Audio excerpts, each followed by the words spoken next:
Eu sou evangélico, eu defendo o ensino religioso numa escola pública? Não. Por quê? O Estado tem que ser laico, o Estado tem que ser imparcial nessas questões.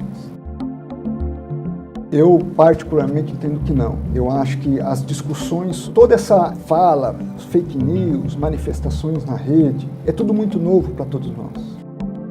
Vamos ter que redefinir o modelo de combate à criminalidade no que tange a persecução criminal dos ilícitos. Há um risco de haver uma maior tendência de decretação de prisões preventivas em função dessa situação, dessa limitação, caso ela venha a ser estabelecida.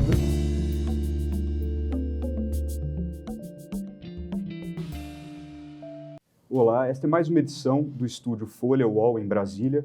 Meu nome é Reinaldo Turuolo Júnior, sou repórter da Folha. Hoje nós vamos entrevistar o ministro da Advocacia Geral da União, ministro André Mendonça. Ministro, em primeiro lugar, muito obrigado por estar aqui hoje, por ter aceitado o nosso convite. Eu que agradeço, Turuolo. Privilégio estar aqui contigo, na Folha e no UOL. Certo. Ao meu lado está o repórter Felipe Amorim, do portal UOL. Bom, ministro, para começar, a gente queria abordar o tema do momento.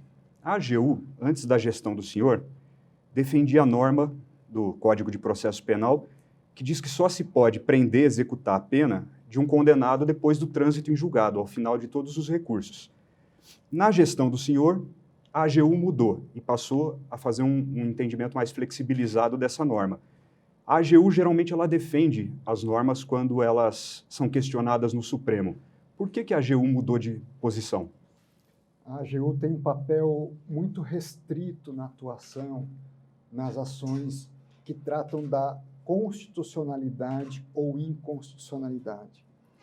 A Constituição reservou a ela um dever, uma obrigação, que é defender a constitucionalidade das normas e das leis. Então, às vezes, as pessoas não entendem, a AGU está defendendo dessa forma, não é opção, é necessidade, porque uma lei, seja ela federal, estadual ou municipal, uma vez questionada no Supremo, ela tem uma presunção de legitimidade, de constitucionalidade. E a Constituição designou o advogado-geral, concorde ele ou não, para defender essa presunção de constitucionalidade. É por isso que se diz que o AGU é o curador da constitucionalidade da lei. Então, um ato do legislativo não há essa opção de defender ou não defender. É uma obrigação defender. Porém, ao longo dos anos, o Supremo construiu 3 hipóteses excepcionais, onde o AGU pode, embora tenha essa obrigação, adotar uma postura diferente. Em primeiro lugar, quando um ente da federação ele invade a competência da própria União. Então, se a lei só pode ser editada pela União e um Estado e um município editam, aí sim o AGU pode, não. Nesse caso, eu não vou defender a constitucionalidade porque se invadiu a competência da União. Segunda hipótese, quando o próprio AGU propôs a ação direta de inconstitucionalidade através do presidente da República. Senão ficaria uma atuação contraditória.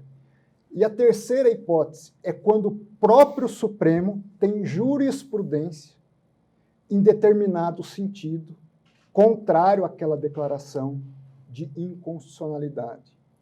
E nesse caso específico da prisão em segunda instância, o Supremo, a jurisprudência atual é de que é constitucional a prisão a partir da condenação em segunda instância.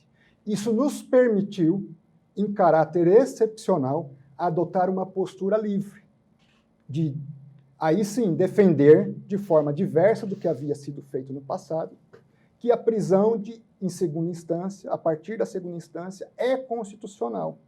Então, daí a razão dessa possibilidade de mudança no caso concreto. Mas isso teve algum componente político ou foi estritamente técnico? Estritamente técnico. Nós reunimos a equipe, vimos, em primeiro lugar, se a jurisprudência do Supremo nos permitia fazer essa alteração de entendimento. Vimos que era possível, e isso nos deu liberdade técnica de fazer uma defesa que, basicamente, a minha sustentação oral, ela e a própria defesa que a União fez por escrito antes disso, ela é fruto muito dos meus próprios estudos como acadêmico. Ministro, e se confirmar a previsão de que o Supremo vai alterar a questão da prisão em segunda instância, o senhor acredita que tem risco no combate à corrupção, risco para a Lava Jato, ou no caso dos crimes violentos, como o senhor falou na sua sustentação oral no Supremo? Nós vamos ter que redefinir o modelo de combate à criminalidade no que tange a persecução criminal dos ilícitos. Há um risco de haver uma maior tendência de decretação de prisões preventivas em função dessa situação, dessa limitação, caso ela venha a ser estabelecida. Seria uma compensação? Eu não diria uma compensação, mas quando você está tratando da criminalidade, você tem que pensar na prevenção daquele ilícito se repetir. Uhum. Quando você trata da prisão a partir da segunda instância, você já tem um convencimento sobre o autor e que aquele fato ilícito realmente aconteceu. Então, você tem critérios mais objetivos para permitir, naquele contexto, a prisão. Só que há situações em que o juiz é confrontado com casos concretos onde talvez ele vá ter que adotar uma medida de precaução a mais para prevenir que aqueles ilícitos aconteçam. Se não houver segurança e se isso não for possível também, e há um risco disso não ser possível, certamente há uma possibilidade real de alguns ilícitos voltarem a se repetir de uma forma reincidente, o que se evitaria com a prisão a partir da segunda instância. Ministro, o senhor acha oportuno o Supremo retomar essa discussão depois de ter fixado em 2016 a jurisprudência atual? É oportuno voltar a um assunto tão polêmico agora? Ou o senhor acha que tem fundamento no discurso de parte dos apoiadores do governo de que a retomada agora pode ser um caminho para soltar o ex-presidente Lula? Veja só, quando se põe, nós temos 3 ações diretas de constitucionalidade. Nós temos vários casos concretos também sendo submetidos ao Supremo que envolvem essa questão. E o Supremo, diante dessa situação, ele não toma iniciativa. Ele acaba tendo que julgar esses casos. E havia um sentimento na Corte de que talvez o atual entendimento não prevaleceria no atual contexto. Então, essa análise de oportunidade, ela cabe ao Supremo, né, de avaliar isso. Esse aspecto não nos cabe julgar sob essa perspectiva. O fato é que havia vários questionamentos perante o Supremo e o Supremo entendeu por bem fazê-lo nesse momento. A ministra Rosa Weber, que votou na quinta-feira, ela afirmou que a Constituição é claríssima ao vincular o momento da culpa, né, da declaração da culpa de um acusado, com o momento do trânsito em julgado, que é o esgotamento dos recursos. Ela disse o seguinte: goste eu pessoalmente ou não, essa é a escolha político-civilizatória estabelecida pelo Constituinte de 88 e não reconhecê-la importa reescrever a Constituição. O senhor sempre diz que não cabe ao Supremo reescrever a Constituição, que o Supremo deve seguir a Constituição e as leis. O tribunal não estaria legislando se ele fizesse um entendimento diverso, como ele vem fazendo, do que está na Constituição, que, segundo alguns ministros, é claríssimo, que é preciso esperar o trânsito em julgado? Com a devida vênia, né, ao entendimento da própria ministra Rosa e de todos aqueles que entendem da forma, no sentido do que ela se posicionou, não é o que eu defendi. O que eu defendi é que deve haver uma interpretação sistêmica da questão da prisão. A prisão, ela não é tratada no inciso próprio da presunção de inocência. O fato da pessoa estar presa não significa que eu tenha quebrado o princípio da presunção de inocência. Se fosse assim, nem mesmo a prisão preventiva e a provisória eu poderia decretar. A presunção de inocência significa que no curso do processo, aí sim, até o trânsito em julgado, eu tenho que dar sempre a opção de tratar a pessoa, tenho que sempre tratar a opção como se inocente, a pessoa como se inocente fosse. O que não significa que eu não possa executar medidas de constrição judicial, dentre elas a própria prisão. Tanto que a condicionante constitucional para tratar a prisão é o devido processo legal. E tanto que a própria Constituição estabelece um rol de crimes inafiançáveis, ou seja, a pessoa ela tem que estar presa antes do trânsito em julgado. Não é nenhuma opção, é uma necessidade. Ministro, o presidente Bolsonaro ele deve indicar 2 ministros ao Supremo Tribunal Federal e o senhor é apontado como um dos favoritos. O presidente já conversou com o senhor sobre uma possível indicação? Não. Primeiro, não há vaga. Segundo, o presidente nunca conversou comigo. Então, o que eu sei é o que vocês dizem pela imprensa. E acho que o importante é que, no momento oportuno, quem quer que sejam os nomes que ele tenha a escolher, e há muitos bons nomes, sem dúvida nenhuma, sejam pessoas que contribuam com o país, com um padrão de ética, de bom comportamento, um padrão de bom conhecimento jurídico, como a própria Constituição o exige. E eu tenho certeza que, no momento adequado, ele vai fazer as escolhas que sejam boas para o país. O senhor acha que esses 2 ministros que o presidente Bolsonaro deve indicar, quando eles assumirem os cargos no momento oportuno, eles devem se mobilizar ou tentar articular uma reversão de um eventual entendimento sobre a segunda instância, caso hoje se fixe, por exemplo, a execução da pena só após o trânsito em julgado?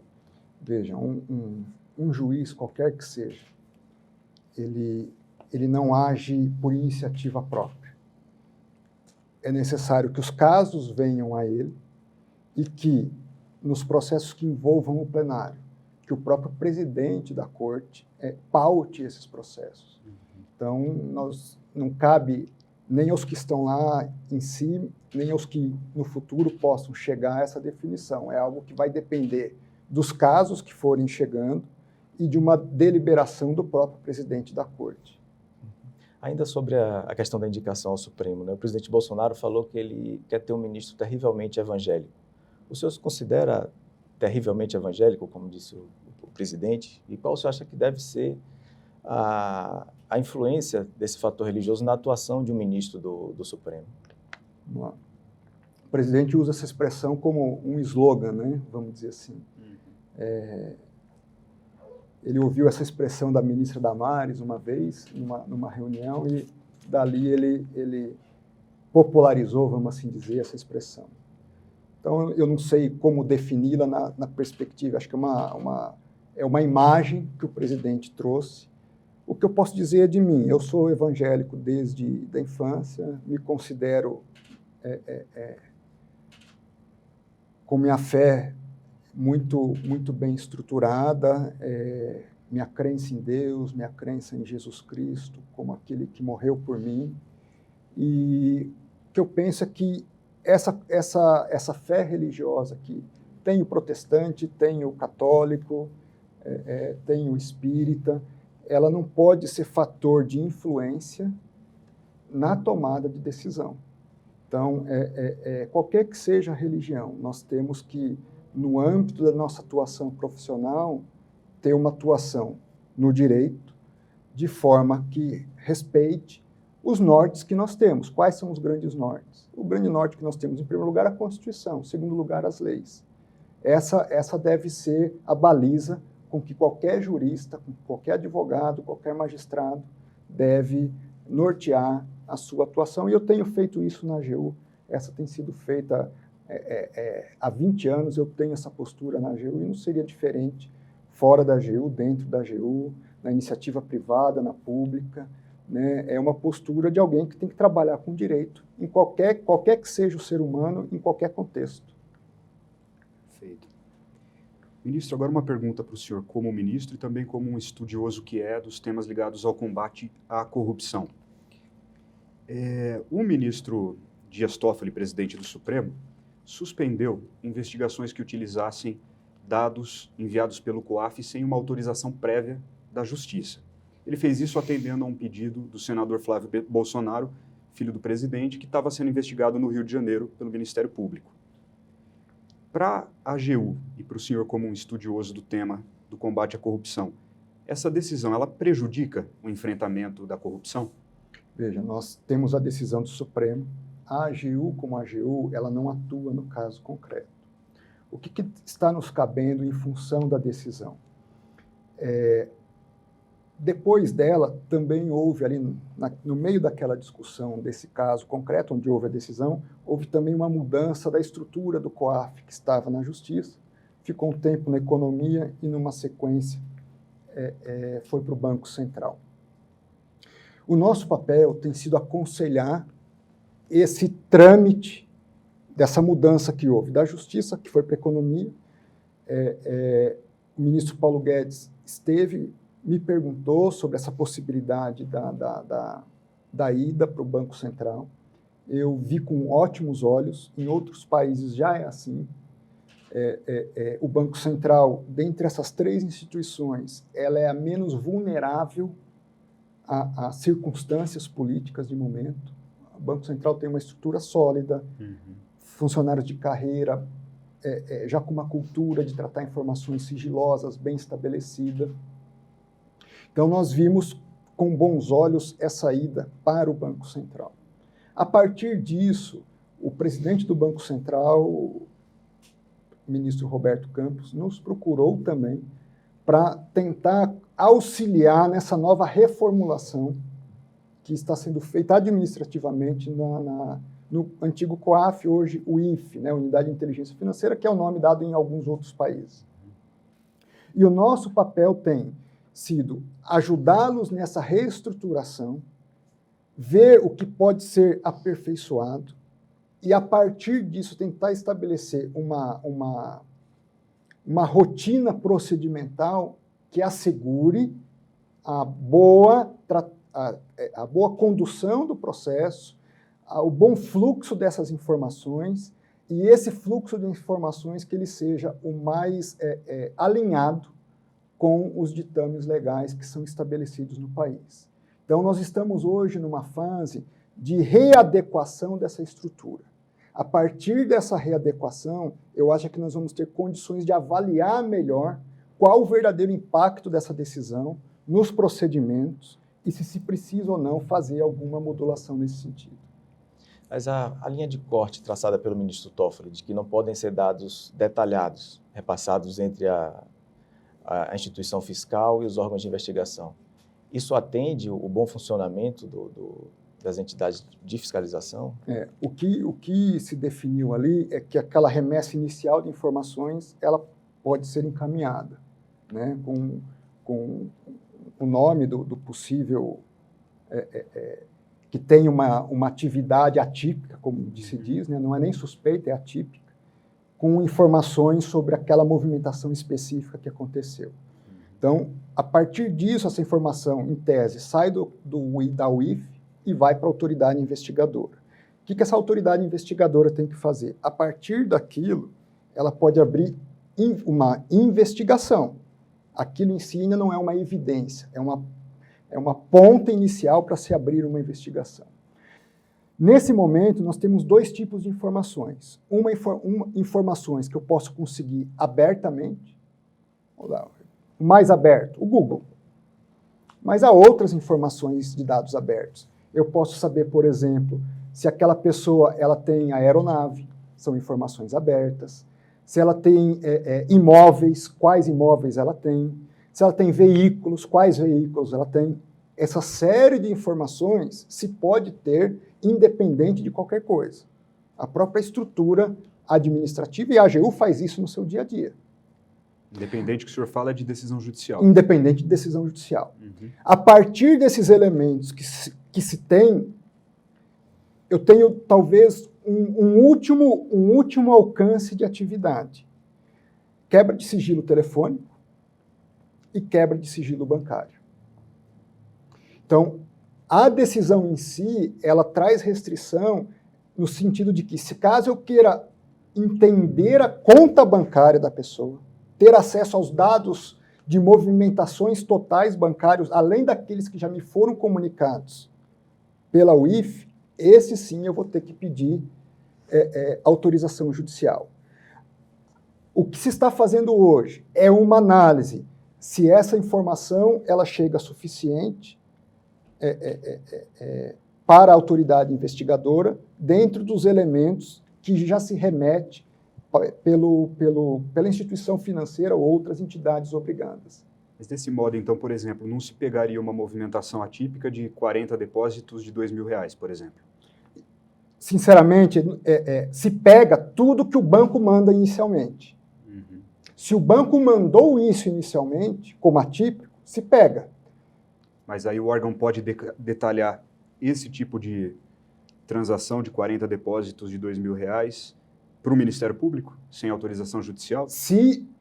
Se veio da unidade financeira aquela movimentação, aconteceu isso como atípico, naquele dever natural de informar, sim, ela tem que comunicar à autoridade investigadora. Uhum. Agora, do que consta da decisão, do que eu pude compreender da decisão, caso se queira, não, mas eu quero um espectro maior, quero saber de outras pessoas, de outro período de tempo, aí eu tenho que fazer o pedido judicial. Em outros termos, a pergunta inicial, a prática que vinha acontecendo, ela era danosa, ela era abusiva em algum sentido? Não posso, nem tenho conhecimento a fundo das informações, né, nesse sentido. O que eu posso dizer é que hoje o Banco Central está avaliando todos os procedimentos e buscando aperfeiçoar os seus procedimentos. É nesse sentido hoje que o Banco Central tem trabalhado. Entendo. O senhor é visto como um ministro de perfil técnico, né, dentro do governo do presidente Bolsonaro, e isso às vezes provoca crítica das redes ali, da base de apoio bolsonarista, né? Qual o caso que até hoje mais provocou críticas ao senhor? Eu desconheço, sim. Porque normalmente, às vezes, essas críticas podem ser em redes sociais, né? Exato. E eu pouco acompanho as redes sociais. Hoje eu tenho o Twitter muito em função dessa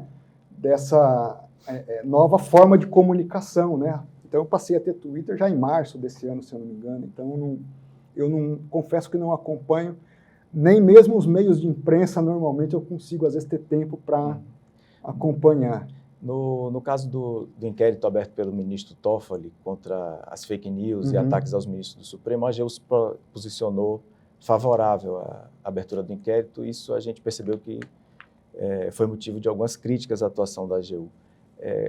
Quais são os argumentos da AGU para defender a atitude do presidente Toffoli? Eu queria agradecer muito essa pergunta, Felipe, porque é uma daquelas confusões que não se entende muito bem o papel da AGU. Se imagina que a AGU é do Executivo. É o senso comum. Mas não é assim que a Constituição diz.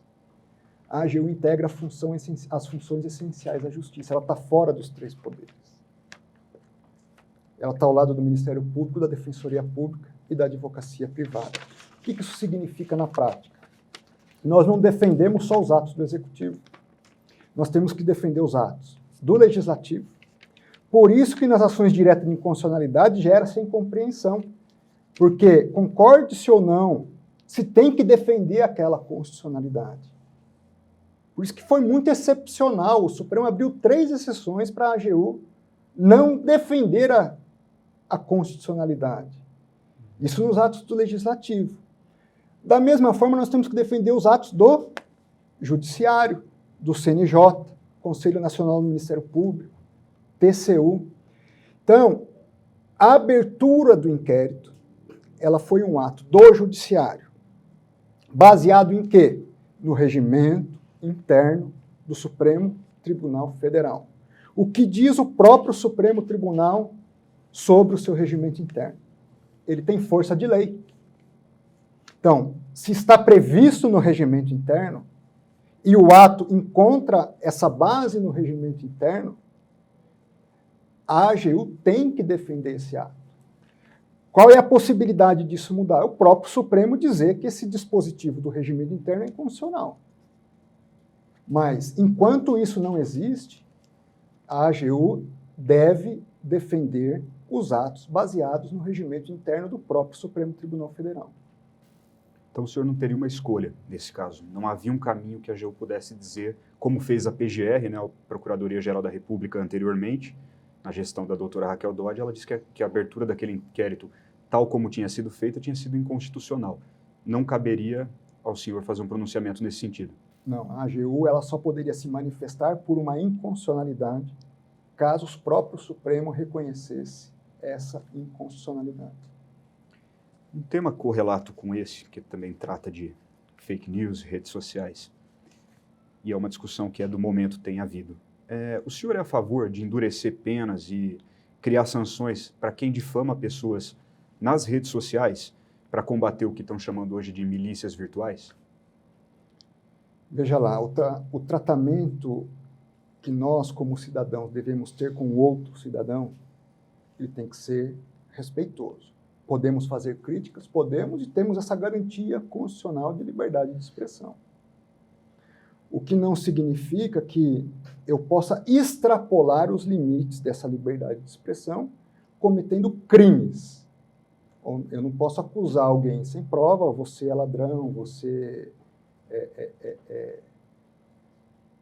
é corrupto.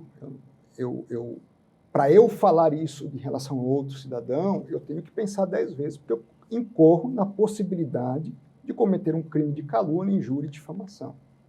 Então, todos nós devemos ter esse tratamento, ainda que crítico, ainda que às vezes duro, mas de uma forma respeitosa em relação a qualquer pessoa.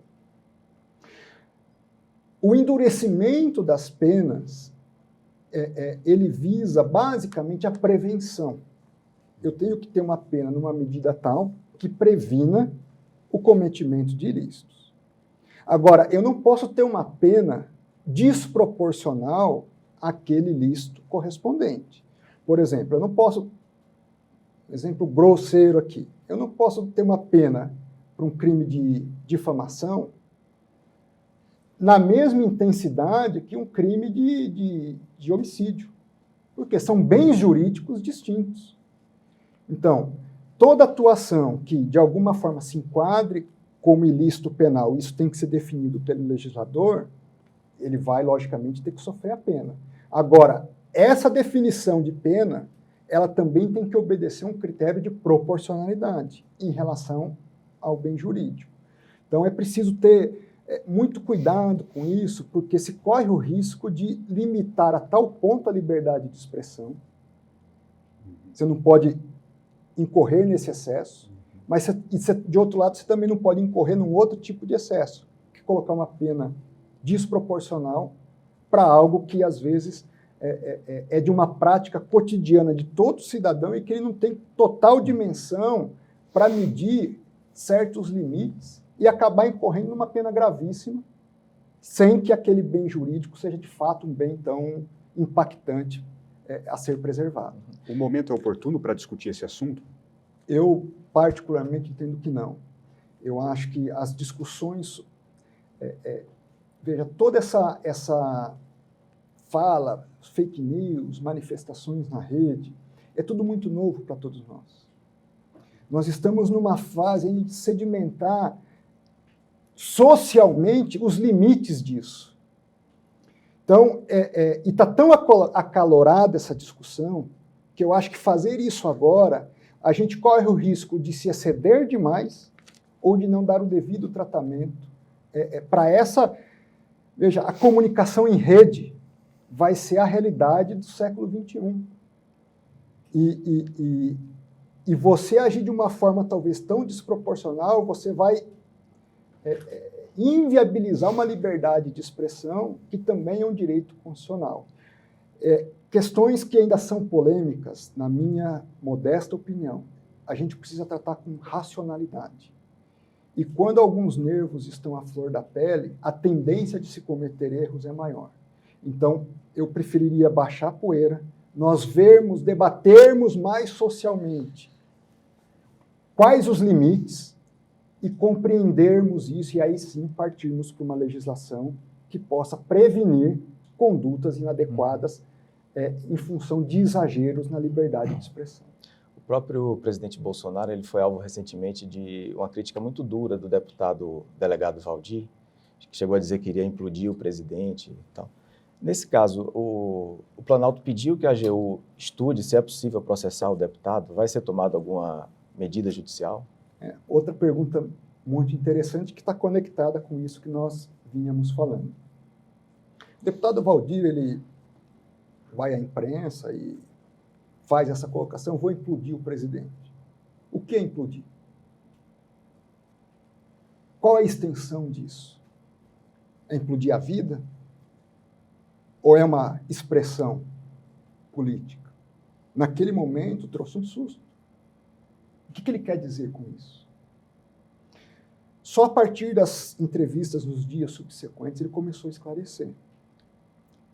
E os esclarecimentos e as manifestações que ele trouxe eram mais no sentido, eu vou implodir a imagem, vou falar coisas que vão desagradar o presidente, etc. Então saiu daquela visão inicial de dúvida, uma implosão que podia ser mais séria, para uma manifestação crítica em relação à figura do presidente da República. A partir desse momento, para nós ficou claro que era mais uma manifestação política do que de outra natureza. E, como tal, ele estaria acobertado pela imunidade parlamentar. Caberia a AGU atuar, nesse caso, no que pareceu mais uma questão particular ou partidária entre o presidente e o deputado? Veja, quando se faz uma afirmação, eu vou implodir o presidente, pode ser só uma manifestação solta, como pode ser algo que atinge a integridade física, se você não tem o devido esclarecimento. Então, o presidente falou, eu preciso saber o que juridicamente acontece conforme a situação. E coube à AGU fazer essa análise. Hoje está descartado uma eventual ação judicial contra por o deputado. aquilo que aconteceu até o momento, sem dúvida. Ministro, falando um pouco sobre a questão da educação. O presidente Bolsonaro, ele publicamente disse que ia pedir ao Ministério da Educação um projeto contra o que ele chama de ideologia de gênero, que seria, de certa forma, limitar que as escolas tratassem da questão do preconceito homofóbico, LGBT. O senhor concorda com esse projeto de lei, com um possível projeto de lei, nesse sentido? Vamos por partes. Ninguém é a favor do preconceito homofóbico.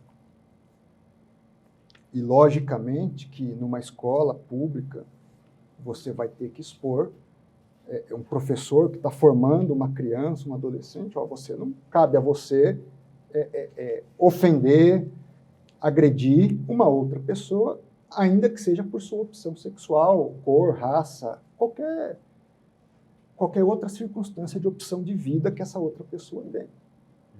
Esse é um ponto.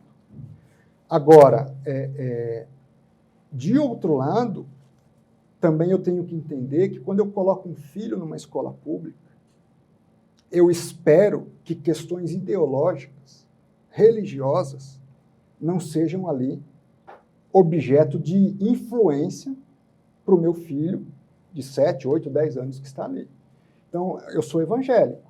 Eu defendo o ensino religioso numa escola pública?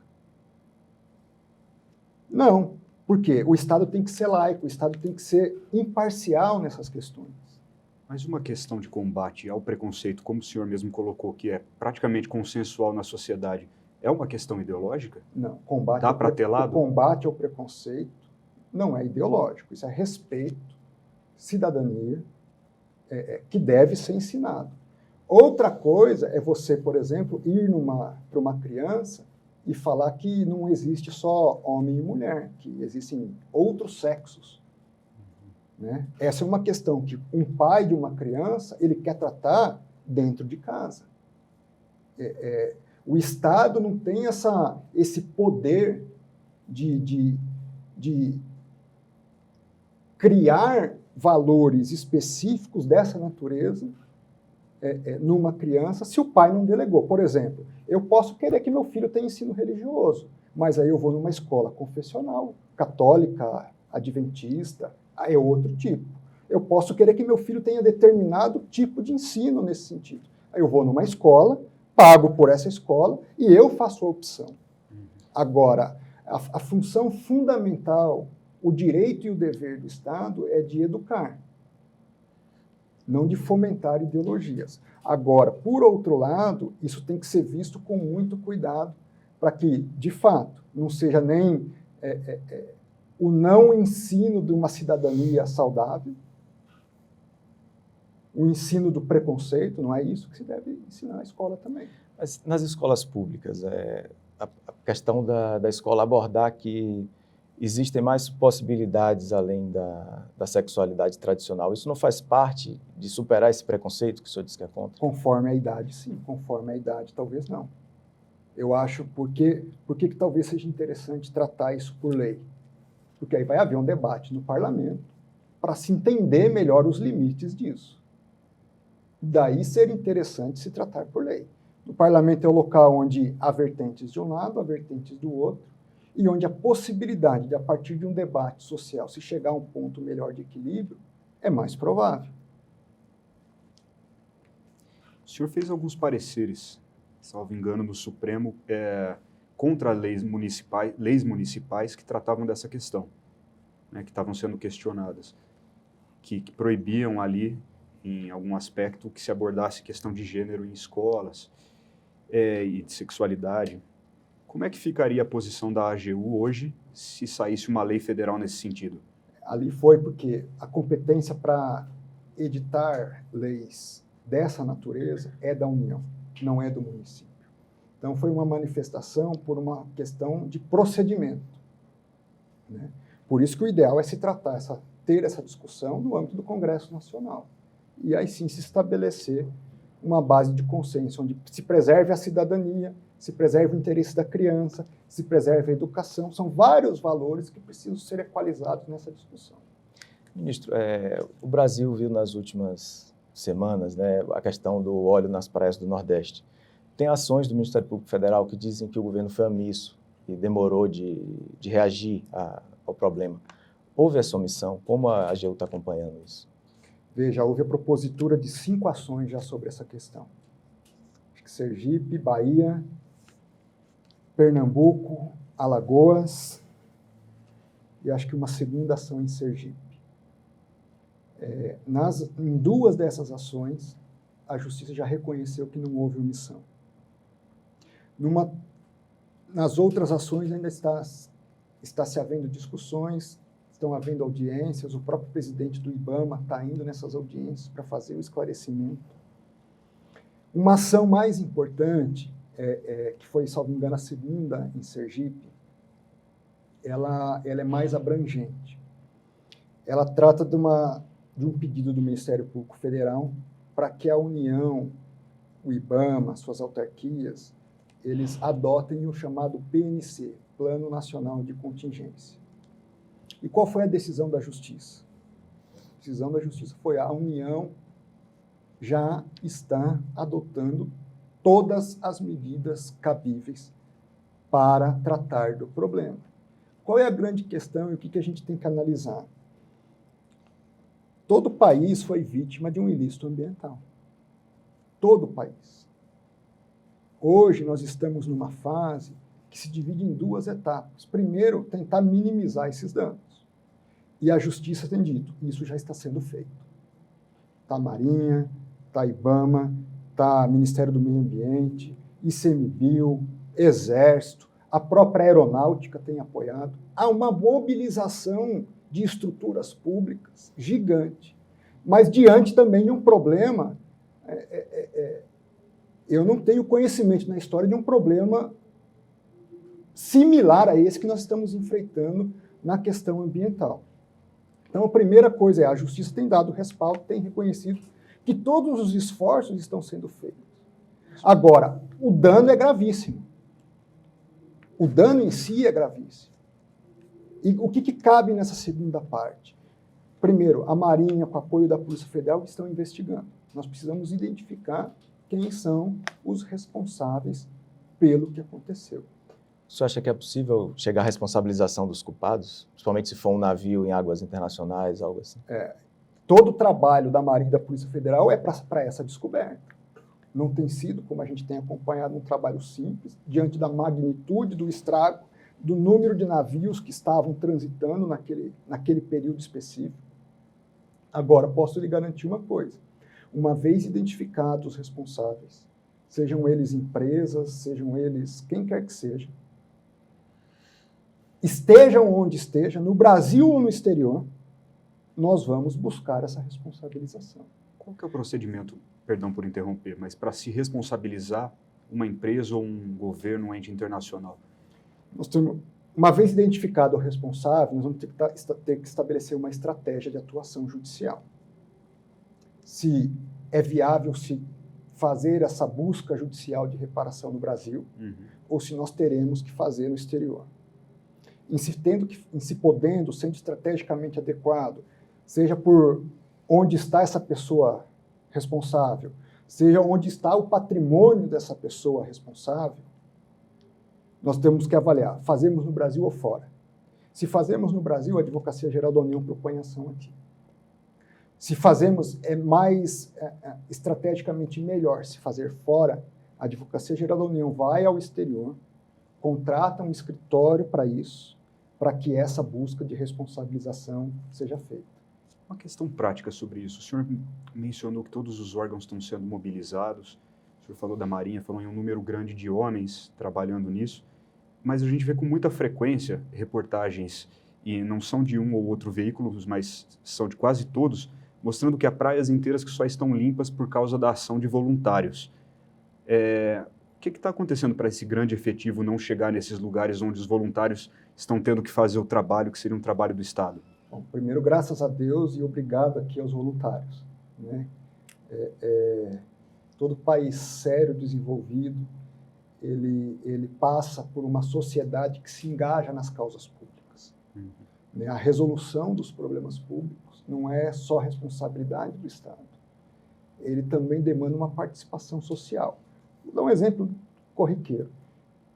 É dever do Estado dar uma boa educação. Mas quanto mais os pais participam e acompanham aquela escola, a tendência é que ela seja melhor. Porque há uma interação entre sociedade e Estado, há uma melhor fiscalização, um melhor acompanhamento. A mesma coisa num desastre como esse. Ele é tão extenso que, às vezes, não dá para, embora haja essa grande mobilização, estar em todo lugar a todo tempo, até porque não se tem tanta previsibilidade. O piche, ele não vem pela superfície, ele acaba vindo por baixo da água. Então, os primeiros a terem contatos, no final, com aquela situação é a própria comunidade daquele local. E eles têm sido, assim, eu fico orgulhoso de ver essas pessoas lutando para salvar o meio ambiente, diminuir esse impacto. Ao mesmo tempo, o Estado tem, sim, que a cada dia buscar estar mais presente, ser mais efetivo nesse trabalho conjunto. Ministro, mudando um pouco aqui o assunto, o presidente Jair Bolsonaro, ele costuma se consultar com o senhor para tratar de questões jurídicas? O senhor é um conselheiro do presidente? Por exemplo, na hora de escolher o Procurador-Geral da República, que foi escolhido recentemente, o doutor Augusto Aras, o senhor foi ouvido? Como é que funciona essa dinâmica do governo hoje? Veja, eu não sou um conselheiro do presidente, eu sou um assessor do presidente. Eu não tenho essa pretensão. E o papel de um ministro é auxiliar o presidente. Contribuir para que ele tome as decisões com o máximo de informação possível e que essas informações sejam transmitidas a ele da forma mais isenta possível. É assim que eu me concebo, tendo que dar a ele informações seguras e de forma isenta. Então, em todos os contextos, inclusive nesse da questão do Procurador-Geral da República, o meu papel foi, sabendo que eu poderia ser demandado, André, sua opinião. A minha opinião sempre foi muito técnica e pessoal. Eu procurei listar os nomes que às vezes vocês mesmos faziam surgir na imprensa, nem era alguns nomes eu sequer conversei. Então, surgiu um nome na imprensa, a gente procurava avaliar o histórico profissional, ver se conseguia um currículo na internet, etc. Nesse caso, a imprensa acertou, né? Mas havia uns 10 nomes ali que vocês colocaram, e me deu trabalho de... Mas em um certo momento a gente soube direcionar para aquilo que foi o escolhido. Pô, mas eu não sei, Turolo, mas eu acho que até os 48 do segundo tempo, vocês ainda tinham dúvida. E eu vou ser sincero com vocês, eu soube do nome pela imprensa. Então, foi uma decisão que o presidente amadureceu bastante ao longo do tempo, tinham ótimos nomes, E o Ministério Público Federal está muito bem representado hoje na figura do Dr. Augusto Aras. Desejo a ele sucesso e que seja um grande Procurador-Geral da República. Um tema, ministro, que eu sei que agrada muito ao senhor e o senhor é um expert. Como é que a AGU tem conduzido os acordos de leniência com empresas envolvidas em corrupção hoje em dia? Como é que tem sido essa dinâmica? Se eu puder, eu falo 2 horas sobre isso. Até dou cursos, etc. Mas, assim, em linhas gerais, de modo bem breve, o Instituto dos Acordos de Leniência, na minha opinião, foi e é até hoje o instituto mais importante para a prevenção da corrupção corporativa. Ele se baseia no modelo anglo-saxão, diferente do nosso. No Brasil, a gente tinha aquela cultura, não posso abrir mão de nada, eu vou perseguir tudo, não vou conversar com a pessoa, e vou entrar na justiça, vou punir. O que acontecia na prática? Se levava 10, 15 anos, tinha-se resultado pequeno de recuperação de valores e pouca responsabilização. Então, diante desse contexto, os acordos de leniência eles trouxeram um novo paradigma e hoje, sem sombra de dúvida, ao lado dos Estados Unidos, o Brasil é referência na solução negociada em casos de corrupção. Hoje o Brasil ele trilha um diálogo de igual para igual com os Estados Unidos que fazem isso há décadas. Tanto que hoje nós já temos um acordo celebrado em conjunto de DOJ, AGU, CGU e Ministério Público Federal. Íamos celebrar junto com a França, mas a França, curioso, ainda não estava no mesmo nível de maturidade que nós estávamos já para tratar dessa questão. Os acordos são baseados em 4 pilares. 1, colaboração efetiva. Você tem que me dizer toda a verdade de tudo que você sabe. Eu digo para as empresas, é igual no confessionário. Você está aqui para contar todos os seus pecados. Tem dúvida se é pecado ou não, conte, que quem vai dizer se é pecado ou não somos nós. Então, me traga todas as informações, todos os documentos que vocês têm, abram a empresa e tragam de forma organizada. Odebrecht, cerca de 300 pessoas físicas e jurídicas delatadas, Andrade Gutierrez, mais de 200, e assim por diante. Provas que nós não teríamos. Tudo isso chegou de forma organizada e sistematizada para nós. Alavancagem investigativa e colaboração. 2, recuperação de ativos. Se antes nas ações judiciais eu recuperava 10, 15%, hoje, nos casos Lava Jato, o piso foi superior a 70%. Em processos que se antes eu levava 10 anos para recuperar 15%, hoje eu levo 2 anos para recuperar 70%, 80%, 90%. Terceiro pilar, integridade, programa de integridade e compliance. Você errou, cometeu seus pecados. Agora vamos estruturar a empresa de uma forma que seja mais difícil isso voltar a se repetir. E se voltar a se repetir, essa estrutura orgânica da empresa tem que ser tal que seja mais fácil identificar e uma vez identificado, você deve vir novamente a nós comunicar o que aconteceu. Quarto pilar, se nós descobrirmos que você mentiu, omitiu informação, ou descobriu um novo ilícito e não nos comunicou, você perde os benefícios do acordo. O que isso significa na prática? Perde as isenções de multa. 2, vencimento antecipado da dívida. 3, você é declarada inidônea, ou seja, fecha-se a empresa. Alavancagem de informação, recuperação de ativos, programa de integridade e perda de benefícios, caso se verifique a má-fé. Para finalizar, ministro, quantos acordos hoje de leniência estão em negociação na AGU? Com a AGU? Eu não estou com os números precisos, mas, salvo engano, uns 30 acordos. Quantos saem até o final do ano? Eu tenho expectativa de 1, talvez 2. E, ministro, dá para saber quais são as empresas que estão negociando com a AGU acordos de leniência? Felizmente ou infelizmente não. Infelizmente porque eu não vou satisfazer a sua curiosidade do telespectador. Mas por que felizmente não? Porque um dos segredos do sucesso do Instituto é se preservar as investigações. Se sabe quem é a empresa, os possíveis delatados, eles podem agir para tentar constranger a empresa a trazer todas as informações. Então, por isso é importante, é necessário se manter esses nomes em sigilo. Ministro, muito obrigado por ter comparecido à entrevista. A gente agradece a presença do senhor.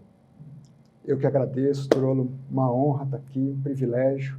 Parabéns pelo profissionalismo, pela qualidade das perguntas. Eu espero que, a partir da instigação de vocês, a gente tenha contribuído para o esclarecimento da sociedade. Muito obrigado, ministro. Obrigado.